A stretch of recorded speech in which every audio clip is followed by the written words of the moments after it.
Me da también mucha alegría ver tanta diversidad y que podamos, y espero, y es el objetivo de la presentación que voy a hacer, que esto dé lugar a mucho debate y para ser coherentes con los principios democráticos, espero sobre todo que ustedes no estén de acuerdo. Siempre me gusta mucho afirmar cuando tengo la oportunidad de hablar de estos temas y otros, que el conocimiento se forma a través del disenso. Es decir, en la medida en que no estamos de acuerdo y argumentamos las ideas, estamos creando conocimiento, produciendo conocimiento. Cuando estamos todos de acuerdo y las verdades se vuelven absolutas, entonces el conocimiento murió y nos pasamos a lo que se llama un dogma, porque los dogmas no se cuestionan. Y entonces, digamos que la labor, en este caso de uno, de reflexionar y de pensar, investigar, tiene que ser eh, dudar, tiene que ser permanentemente la crítica a los conceptos, a las ideas, a los argumentos, a las premisas y a todo. Ese es, digamos, que creo yo, el elemento más importante. Y espero de verdad que esto pueda dar lugar a eso, a debate. Lo que voy a hacer es tomar la pregunta que me hicieron y voy a tomar algo que dijo Ana Verónica que me parece muy interesante con esto de no hay que politizar la lucha. Más allá, ella puso en duda y dijo, bueno, ¿será que eso se hace intencional o es simple desconocimiento? Me gusta mucho que se planteen esos términos porque una de las formas más fáciles que tenemos de entender a veces las cosas que nos parecen incoherentes es pensar que hay una intención detrás de, de eso. Por lo regular, lo que hay es, al contrario, una tremenda ignorancia detrás de las cosas y mucha demagogia, mucho dogma. Y eso es justamente de lo que se trata, creo yo, estos foros, de poder desmantelar las cosas y criticarlas.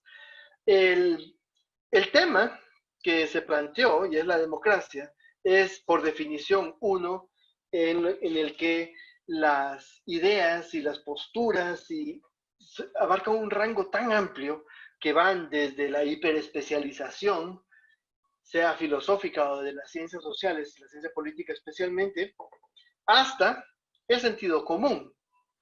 Y en ese gran abanico, en esa gama tan amplia, lo que menos hay es justamente una idea clara de qué es la democracia. Y con esto quiero desmitificar la idea de que la ciencia política es la que tiene las mejores respuestas para eso. No lo sé, la ciencia política, digamos que su intención realmente más que conceptualizar la democracia, la intención de la ciencia política es entender el proceso de cambio social, cambio institucional, que, guiado por las relaciones de poder, da como resultado momentos diferentes en las sociedades. Ese es el campo, digamos, específico de las ciencias políticas. Es el poder y cómo el poder genera procesos de cambio y cómo el poder genera diferentes formas de gobierno, formas de administración, sistemas, etcétera, etcétera, etcétera, etcétera. Por lo tanto, ¿qué nos toca entonces en la ciencia política? Pues nos toca eso, nos toca poder tratar de darle sentido a algo que ya ocurrió, es decir, el momento en el que estamos visto no en la perspectiva de la bola de cristal para saber el futuro, sino por qué estamos en este momento en el que estamos y cómo llegamos a esto. Quiero compartir una presentación, no sé si tengo, sí tengo el, ¿cómo se llama? El permiso. ¿Dónde está? Un montón de cosas.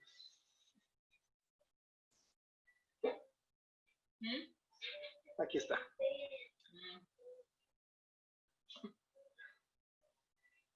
Voy a poner el tiempo, perdón. Abusando de que ahora lo pongo tarde. Bueno, ahí está. Bien. Eh, democracia. Voy a empezar con esta imagen que supongo han visto alguna vez. La maravillosa imagen de una mafalda que abre el diccionario y lee la definición del diccionario, la definición etimológica de democracia. El gobierno del pueblo ejerce, el gobierno en que el pueblo ejerce la soberanía y se ríe para la sorpresa de su familia durante todo un día. Con esa imagen quisiera entrar para decir algo, y es que uno de los mitos que hay justamente es que la democracia es eso, es el gobierno del pueblo.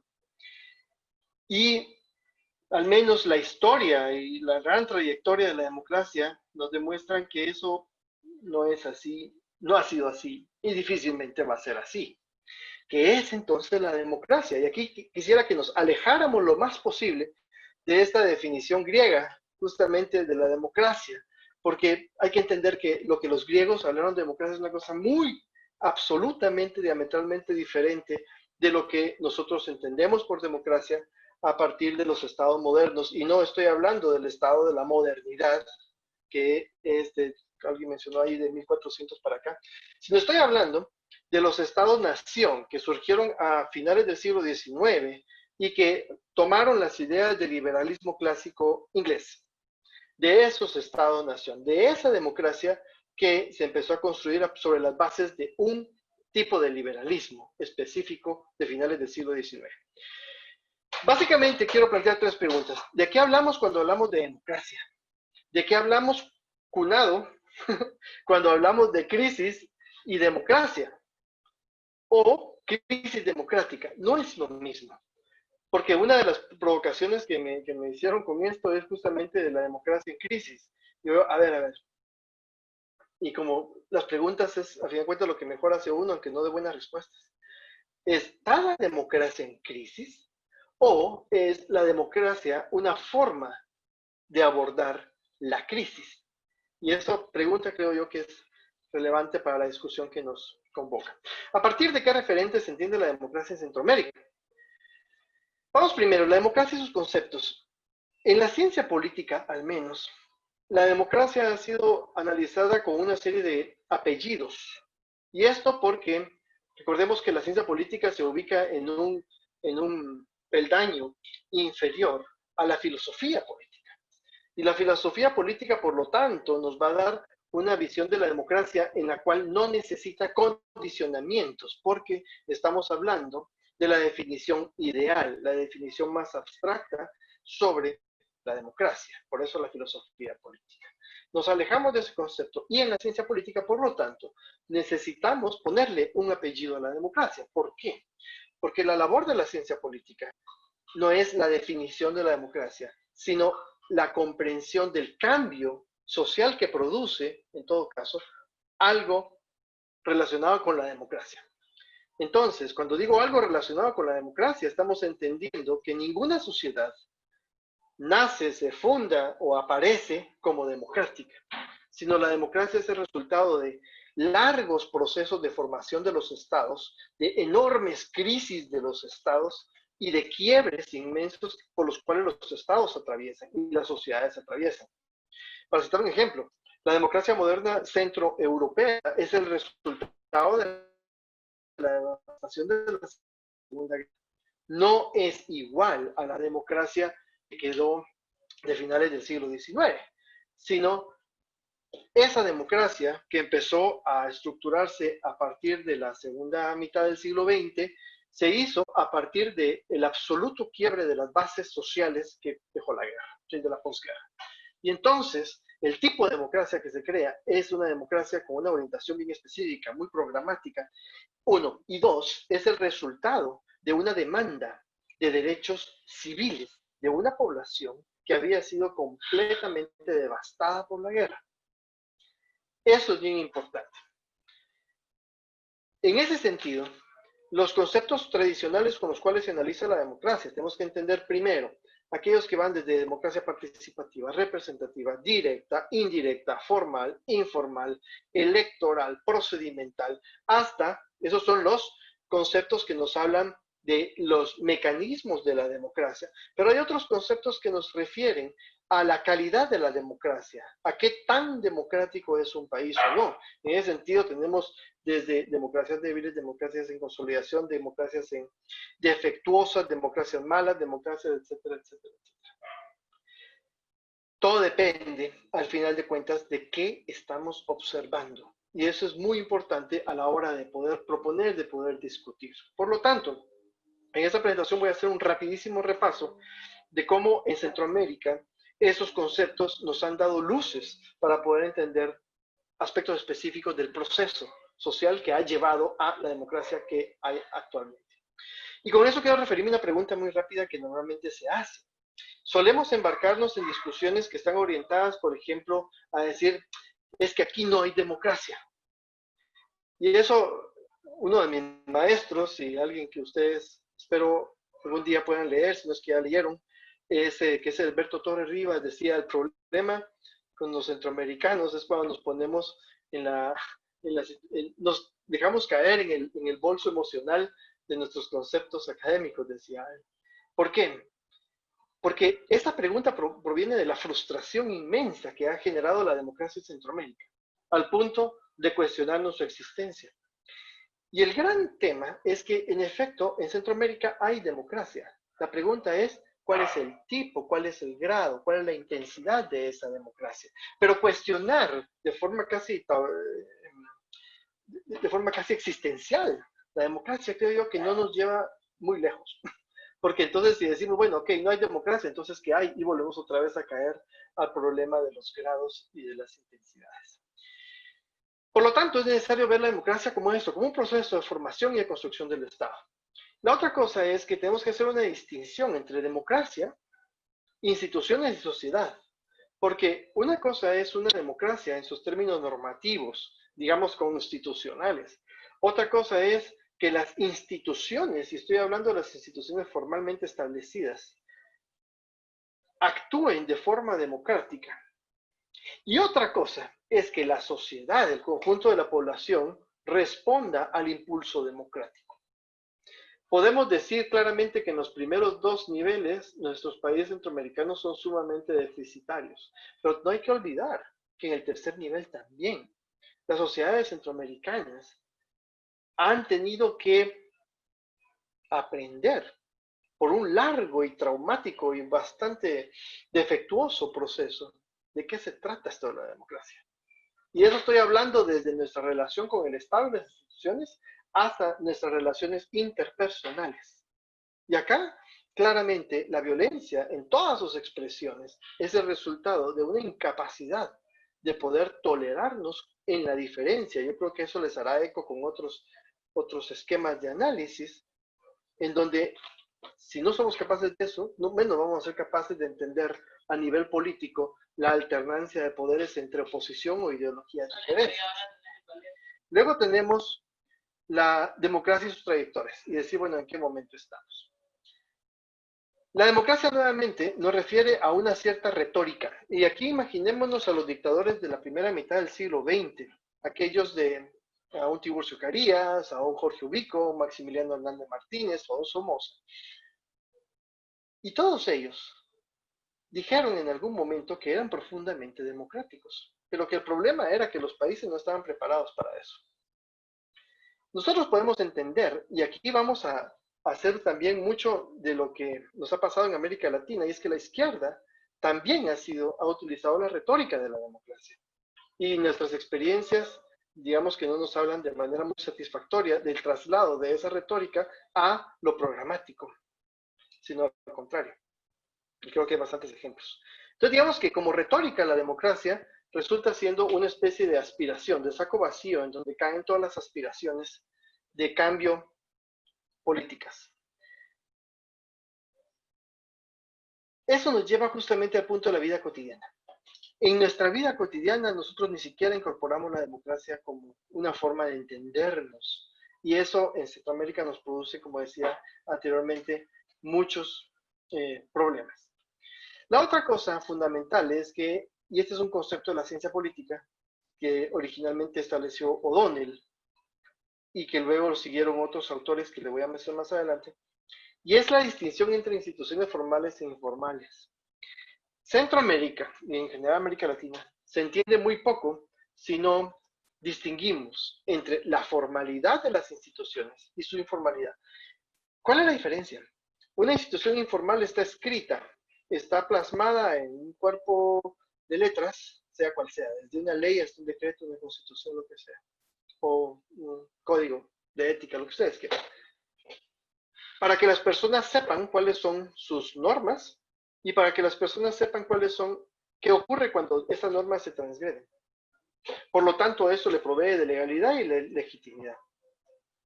Resulta que en América Latina, y especialmente en Centroamérica, la mayoría de acciones políticas que definen sus sistemas ocurren en el ámbito informal. Es decir, aquellas normas, aquellas instituciones que no están escritas en ningún lugar, pero que todo el mundo sabe y todo el mundo respeta, porque todo el mundo conoce cuál es el precio de transgredirlas. Eso nos ocurre en todos los aspectos de la vida política. Y es bien importante para entender por qué nosotros tenemos una formalidad democrática, pero informalmente nuestras formas de hacer la política y las relaciones son profundamente no democráticas. Con esto no quiero decir que sean autoritarias, simplemente no democráticas. Hay una distinción en eso. Hay una forma de entender esto para el caso centroamericano y es el de las democracias malas o defectuosas. ¿Qué quiere decir eso? Es una democracia, pero por una serie de razones externas a la democracia en sí, hacen que sea defectuosa. Y eso es algo que ustedes van a analizar por lo que escuché en este módulo, la distinción entre Estado y democracia. No es lo mismo. Los estados centroamericanos han sido débiles en el sentido de las aspiraciones que hoy les atribuimos. Yo personalmente soy bastante crítico de estos pensamientos dicotómicos de fuerte o débil, porque resulta que los estados son bastante fuertes en aquellas acciones que hacen consistente y continua los patrones de corrupción, de violencia, todo eso. En eso son muy fuertes.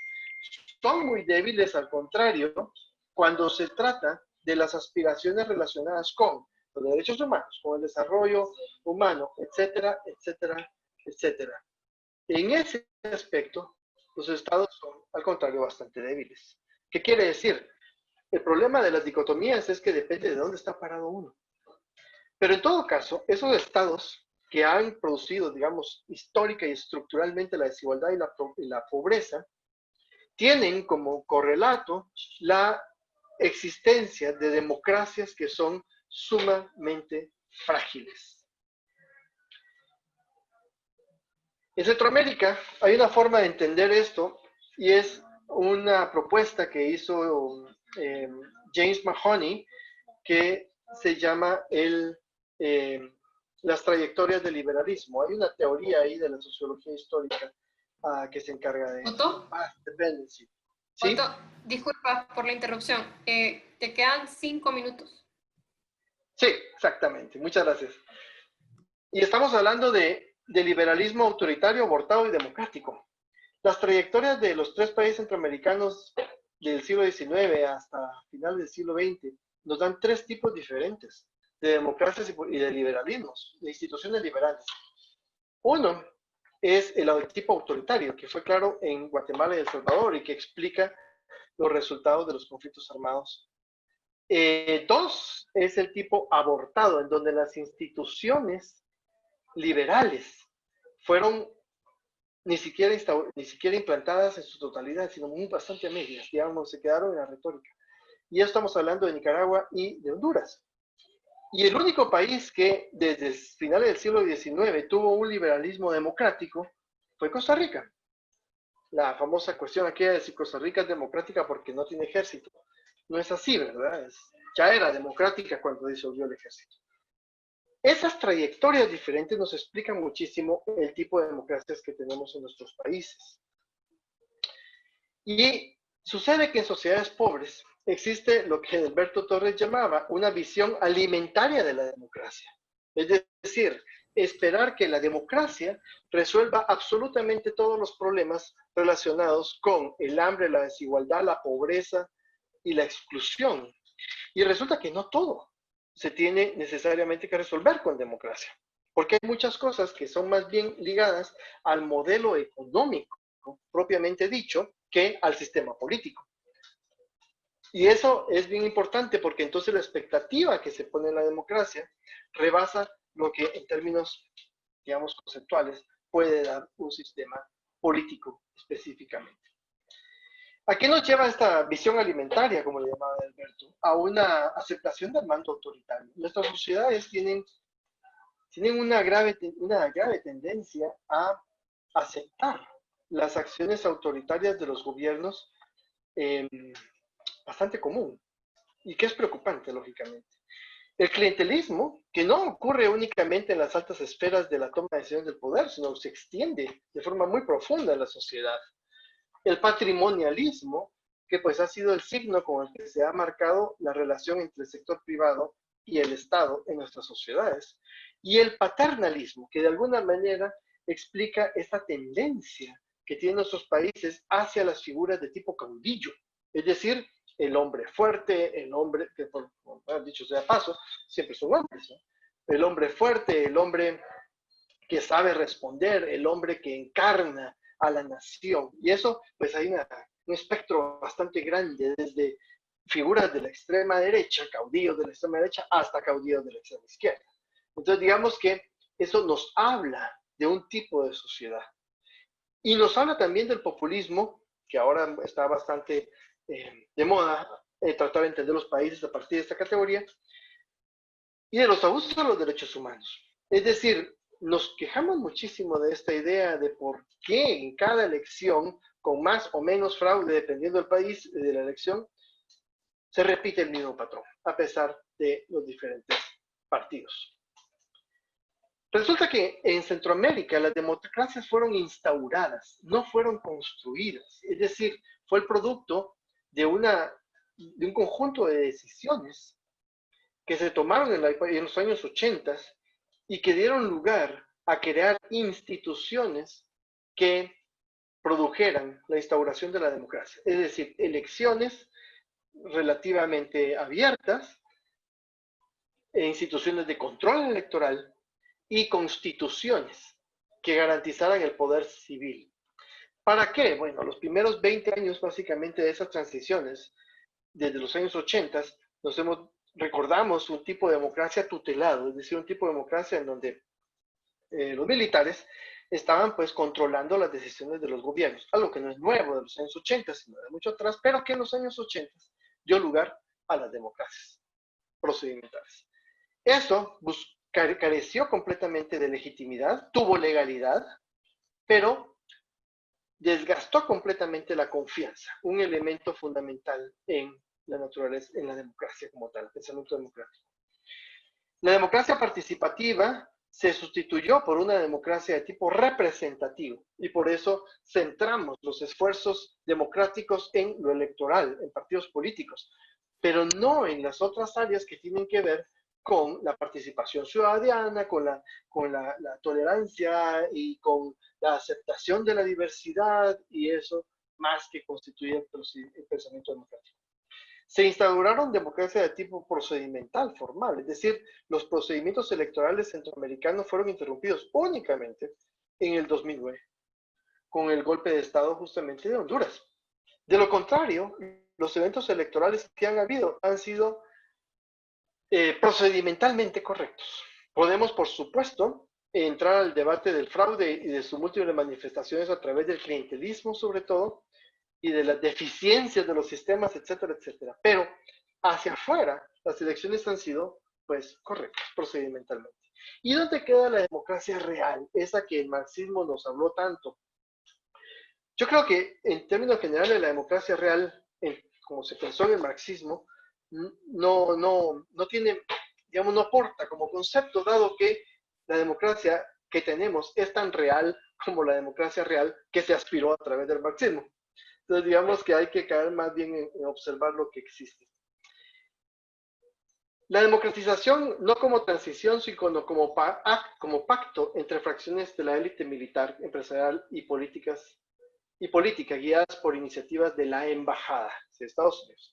Eso es el germen fundamental de la democracia. Voy a terminar ya solamente recordando algunas cosas muy simples. Se instauró la democracia formal en el 80 en Honduras a través de un golpe de Estado, y que luego se hace una constitución y entonces se instaura la democracia en ese nivel procedimental formal. En El Salvador en el 82 y Guatemala en el 85, el mismo patrón. Y en Nicaragua, que tuvo un proceso similar, también pactado. Se firmó la paz en Guatemala, El Salvador. En Honduras, como dicen, era el país de los 5 ejércitos, es decir, del ejército norteamericano, del guatemalteco, del salvadoreño, de los mercenarios y del ejército de Honduras. Es decir, Honduras quedó como el país centro de la actividad contrainsurgente, lo cual tuvo un pacto, como ustedes conocen mejor que yo, bastante importante para la naturaleza de su democratización. ¿Y qué tenemos ahora? Bueno, más que preguntar sobre el tipo de democracia, debemos preguntar cuándo hay democracia. Porque en efecto ha habido periodos en donde la democracia se hace evidente y que ha sobrevivido ciertas pruebas, por decirlo así. Y que hoy nos encontramos en un momento en el cual la calidad de la democracia se hace cada vez menos evidente. Pero la democracia se pone a prueba permanentemente. Cuando cambia, cuando hay un grupo diferente que está tratando de alcanzar la conducción del Estado. Esa es la consistencia de la democracia. Por lo tanto, democracia en crisis, o es la democracia una forma de abordar la crisis. La democracia es por definición un sistema crítico, un sistema que va a estar permanentemente en crisis. Porque, y este es un principio muy importante, y es que los detractores de la democracia, sea quien sea, de color que sea, van a ser siempre más que los promotores de la democracia. Por lo tanto, la democracia tiene que ser un sistema que aborda y que maneja esa crisis de forma permanente, que convence continuamente a sus ciudadanos de que la forma de lidiar sus diferencias es mejor hacerlo a través de una forma democrática. Sin embargo, ¿cuándo pierde esa naturaleza? Me voy a basar rápidamente para terminar en este libro que lo recomiendo muchísimo, de cómo mueren las democracias. Rápidamente en 4 dimensiones, cada una con sus indicadores. Cuando un gobernante rechaza las reglas democráticas, y la rechaza no solamente en la retórica, sino en las prácticas. Cuando hay una negación de la legitimidad de los adversarios, cuando nuestros gobernantes están permanentemente diciendo que la oposición no es legítima, y eso va desde acusarlo de terroristas hasta negar su posición. Cuando hay una tolerancia o fomento a la violencia, y cuando hay una predisposición a restringir libertades civiles. Miren, Honduras es el único país en América Latina que va a cumplir 5 meses de tener suspendidas las garantías constitucionales. Eso es definitivamente grave. En ese sentido, esas dimensiones nos permiten observar cuándo se muere la democracia. Si la democracia es entonces una forma de lidiar con la crisis, pareciera que la situación en la que nos encontramos es una alegoría de cómo nuestros países entienden la democracia. La democracia que vivimos en nuestros países en Centroamérica tiene que ser cuestionada no desde su existencia, sino desde su utilidad para poder mantener un sistema que no es democrático. No quiero decir que es autoritario, porque eso significa otro tipo de análisis, pero que definitivamente no es democrático, en esencia, aunque su formalidad sea democrática en todos los sentidos de la palabra. Bueno, me detengo acá y espero que podamos tener un debate bastante nutrido.